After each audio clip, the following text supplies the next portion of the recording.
Аз тэрний аврах шалгалтын тэмцээн, дэлхийн цомын тэмцээн надад хүлээж авч байгаа.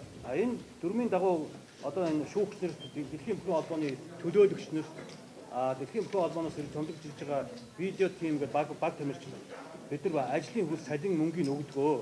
Энэ дээр одоо энэ дэлхийн бүхэн холбооны төлөөлөгчдийн хүлээх хүлээх үүрэг гэж байдаг. Энэ үүргийн дагуу одоо Монгол болсон одоо дэлхийн цомын тэмцээн одоо олон улсын тэмцээнүүд нь одоо түрүүн хэлээд байгаа карманд мөнгө өгдөг гэдэг юм.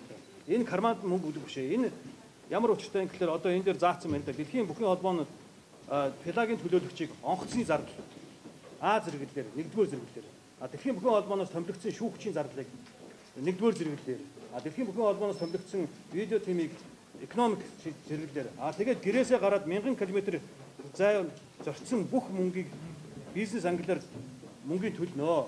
Таксины мөнгөж хүртэл та нар төлөх ёстой. Дээр нь ажлын 3 өдөр ажилласнаас дараах тэмцээнд ирсний 2 өдөр тэмцээний дуусны дараа 1 өдөр Швейцар франкаар ажлын хөлсөг төлнө. Мөн тэнд байх хугацаанд жошт бууд, хоол унд, тээврийн зардал бүх юмыг хариуцсан байдаг юм аа. Энийг манайхан энэ гарч байгаа энэ зардлыг дэлхийн бүхэн холбооны төлөөлөлт зарж байгаа зардлыг одоо хүмүүсийн карманд мөнгөний нэгж өгдөг гэсэн ойлголт аваад байна. Бид нар хүмүүсийн карманд хийж өгөх юм байхгүй. Эндээс гарсан зардлынхын журмынхын дагуу мөнгө төргийг өгдөг, өгөх ёстой. Ягаад гэвэл энэ дөрмөндөө ингээд заасан учраас бид нар тэр хүмүүсийг гэрээсээ гараад таксидаад онгоцны буудлаа ирээд онгоцны буудлаас нааша Монгол ирэх бүхэл зардал, хоол, унд, байр, сав одоо тэгээд үйлчлэгээ бэлэг дуурсгал бүх юмд нь мөнгөний өгөх ёстой юм. Энд тэрний дагуу бид нар мөнгөний өгдөг.